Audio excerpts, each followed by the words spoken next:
Well, if you've been keeping up with any of our videos and seen our Belarus 250AS tractor Svetlana in the background in any of them, you might have noticed a few little changes that I've made but haven't covered in other videos, and I was kind of putting off an update on this thing until I had a whole bunch of stuff done, but then I realized that, well, I did kind of do a whole bunch of stuff and didn't show it. So, well, I mean, to me it was a whole bunch of stuff, but maybe not to you. But anyway, I thought I'd give an update on where we are and what has changed on our tractor in the last, I don't know, half year or so. No big things, but just a bunch of little things. So let's see what we did to it and just do a quick video on that.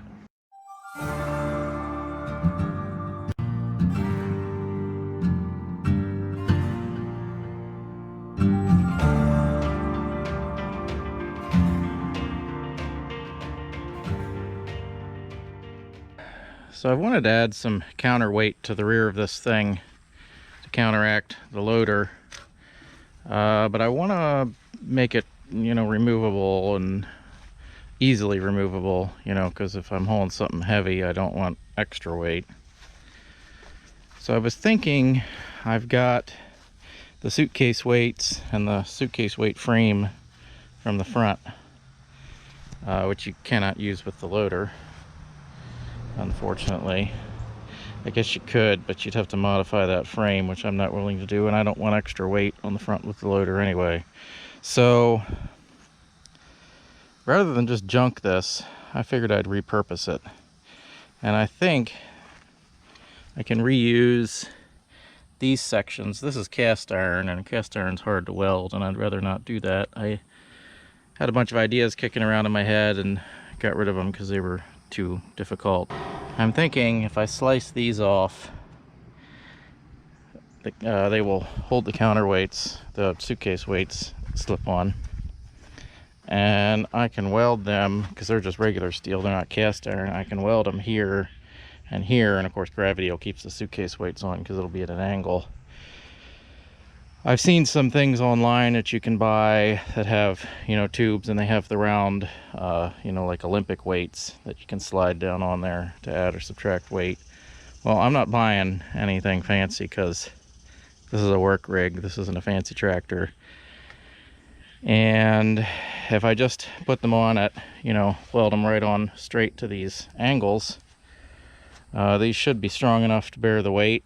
And this PTO is rated at like 1,300 pounds or something, and I'm only adding a couple hundred pounds of counterweight. So just moving trailers around with tongue weight, I won't have to take my suitcase weights off all the time and be putting them back on, and I think it'll be just about right. I mean, we're gonna find out. I can always add more weight if needed because, at the end of the day, it's still a round tube that I can add additional weights, because these are longer than 2 weights. I think they're made so you can add 3, so there'll be weight beyond that. So I'm going to zip these off here and here, right where it goes through there. That nice Soviet welding. I mean, I guess it held all these years, so it's all right, but I'm going to cut them off, and like I said, I'm going to weld them to here. And that should work just fine. So let's do that. Enough talking, let's get to work.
Okay, we got our two pieces.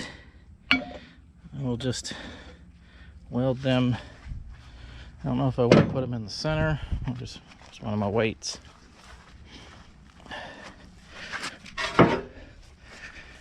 These are biased toward the top. If I put it in the center, it'll hang there. I think I want to put it pretty far up towards the top if I can get it up there. So, more like up here. I'm not going to pretend that these are going to hang nice and straight. You know, they're going to probably hang at an angle, however they're weighted. That's fine. I'm not going to complain about that. I just want them there and removable if need be. So that's what we're going for. All right, let's do some prep work here.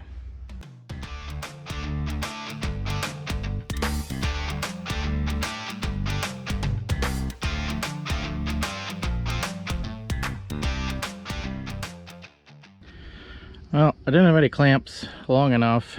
I don't know why. Usually I have all kinds of clamps. I'm going to strap it long enough to tack it in place without damaging my strap, hopefully.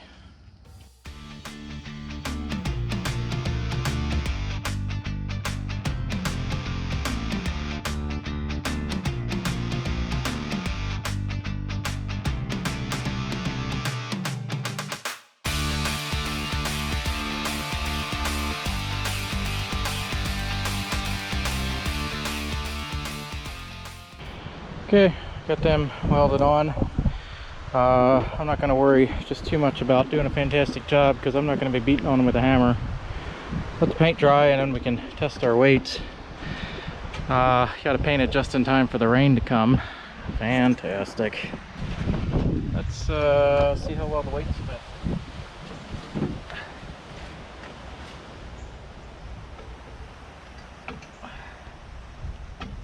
Oh, not bad.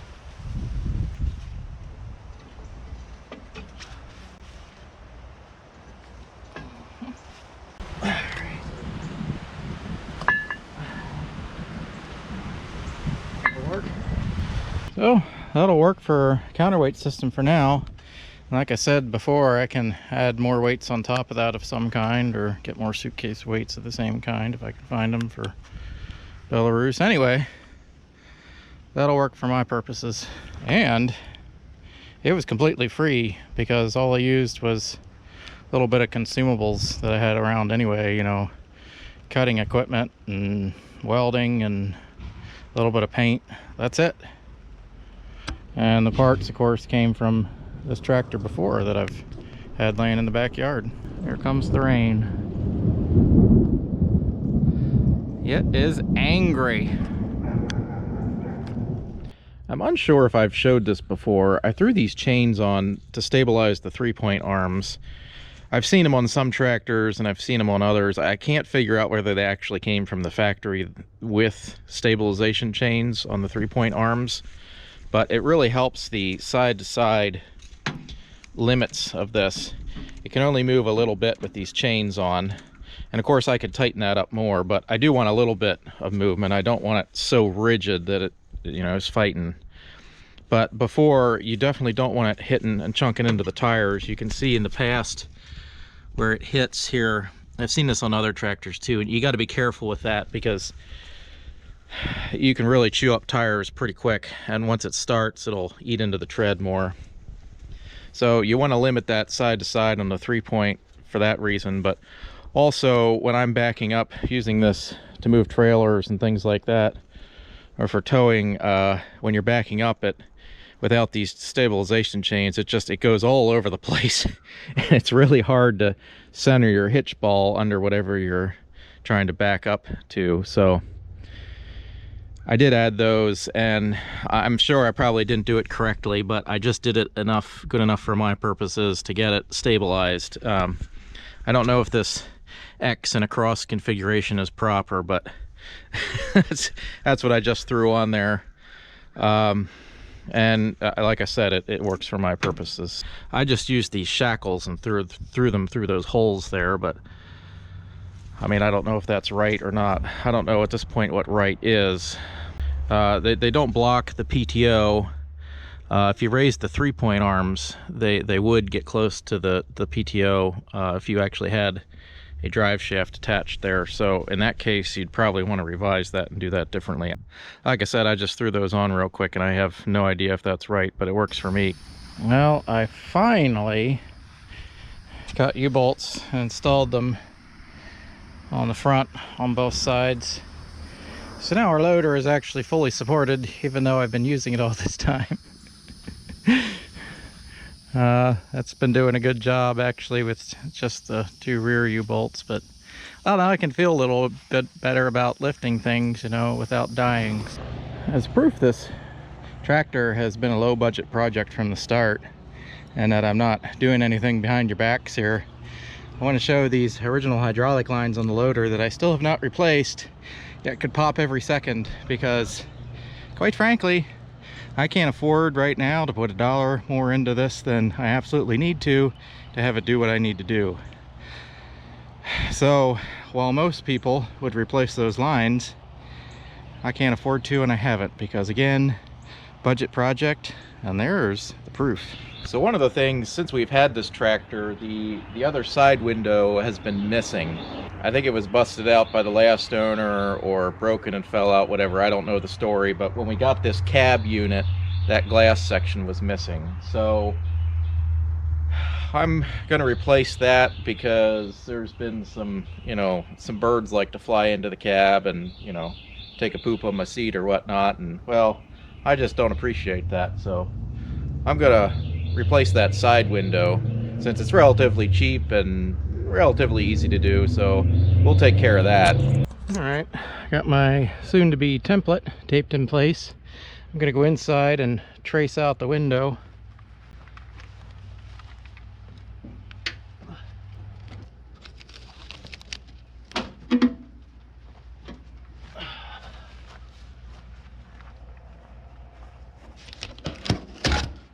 Alright, got the shape of our window traced out. Over here to my fine cutting table. I'm gonna cut that out. Now the glass has to be a little smaller than the metal. I'm gonna make the template the same size as the opening, and then when I trace it on the glass, I'm gonna cut inside the lines a little bit, and that'll give me about an 1/8 inch all the way around, which is about what I want. I think they left a little bit more on these windows. You can kind of see down here what they left there, and I can always take off more on the glass, and I can't take off less. But I'll probably leave about that much. I might need more than an 1/8. I might need a 1/4 inch all the way around. That's fine. I'll add that when I make the cuts. All right.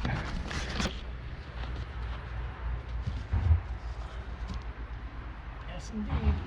That is correct. So I've got a 1/4 inch sheet of plexiglass here, and this is what we're going to use because it's a lot easier to cut than glass. And the only glass I have seems to be tempered, and that's really hard to cut. You got to have water cooling, and it's complicated. You can do it, but I don't feel like it, and plexiglass is cheaper anyway. So I got my pattern that I made and traced it out, and I subtracted a little bit from the edge, just a hair, and of course I used my 2 sides, and I pushed the pattern down here a little bit, so we're taking off a little bit here and a little bit here because the pattern is the same size as the window. So we'll cut that out, and then we'll check it out, and we'll check it out against the window, and then we'll see if we need to modify it, and we can do that with a belt sander or whatever. It is just plexiglass. So let's get cutting.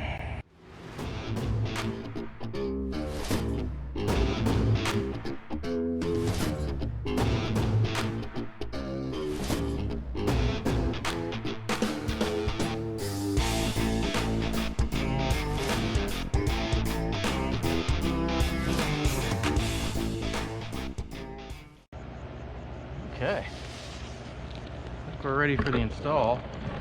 So I bought this profile, which is as close as I can match to the existing. Show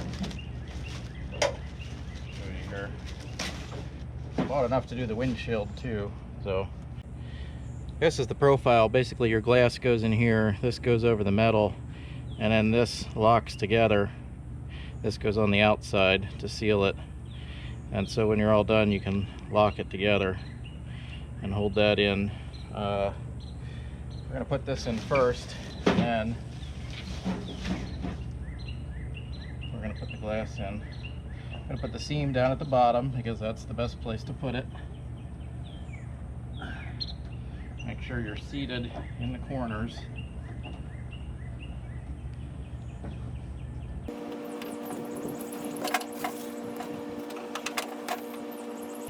Of course, they make different profiles for different thicknesses of metal and different thicknesses of glass. There's self-locking and all different kinds of profiles. This is what I picked because it's easiest for me to install it this way.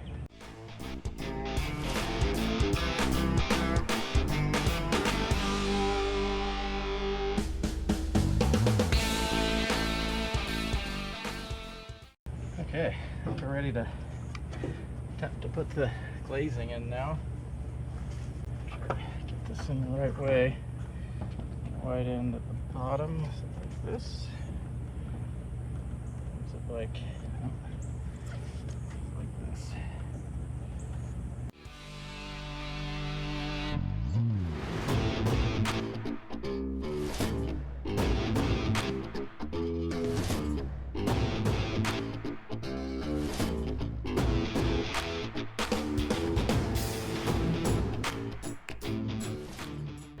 Now we just have to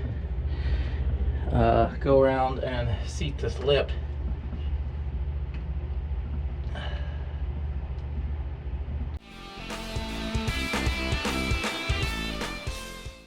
Go around the edge like that. That'll lock it in. I'll finish that up and then I can clean this window. All right, there it is.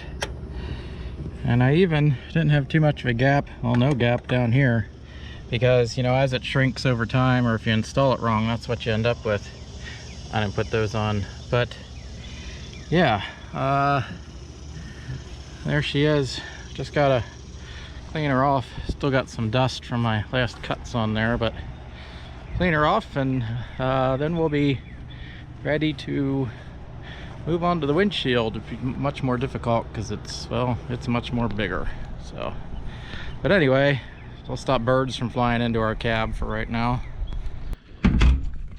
One other thing I did real quick, I don't know if I showed this before either. I added those cab fans for the operator so you can have air blowing on you, and they actually work really good. That's just a 12-volt fan unit that people get to put in trucks and stuff that don't have air conditioning, old trucks, and you put it on your dash and it would blow on you. But in this case, I just mounted it to the ceiling, and it has a 2-speed adjustable switch up there. And then I wired it into the fuse panel that I had added down here. So, you know, it has its own fuse and everything. And when you get these two sides open, get those fans blowing on you, it's actually really not bad at all. Even with just one door open, having that air moving through is really, really nice. It makes a huge difference in the summer when it's really hot. And I'm in Florida, so that's saying something. So, don't know if I showed that before, just figured I'd throw that in. So, that's just a short update on this and what we've done here. There are more things coming. As I keep saying, there's still the power steering, but that's a little bit more work and money, and that's not happening yet. I'm hoping this summer, this coming summer, I'll have some time to take care of that. It's a big time thing for me because I have to fabricate a bunch of parts and brackets and things. So we're gonna get to that. Don't worry, it's coming. I desperately need it, and I'm constantly reminded of that fact every time I drive it or try to back a trailer slowly.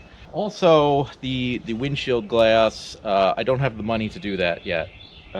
Originally I was going to include that in this video, but I never got. I need at least a couple $100 to get the sheet of plexiglass and everything to replace that, and I know it doesn't seem like a lot of money, but it is to me, and I just don't have the budget for that right now. So hopefully we'll get to that soon, because there are pieces starting to fall out of my taped together window glass. So we will be getting to that also. Yeah, I mean, at some point I would like to weld some hooks, or I'd like to improve the bucket on this thing, because it's just a bucket that somebody fabricated and threw together real quick. And it's not good for digging. It's fine for lifting and everything, but it doesn't have any lift points, and that's mainly what I use it for. So primarily that's what I'd like to add to it, but little things like that, we'll get to that. So there will be more coming on this tractor in the future. As always, I appreciate all of you for watching. I appreciate likes, comments, subscribes, especially subscribes. For time that I'm shooting this video, I think we're almost up to 800 subscribers, which for me is huge, and I appreciate it so much, because if I recall correctly, 1,000 subscribers is the point at which you might actually start making a little bit of money on YouTube. And I mean, that'd be great. Maybe I could make enough money to pay for a tractor windshield. I don't know if I hit 1,000 subscribers, but anyway, I appreciate all of you for watching, and all of you who watch and leave comments. It's very helpful, and I wouldn't be doing these videos without anybody encouraging me and you know, giving me motivation to do these. So I really do appreciate it, and as always, thanks for watching.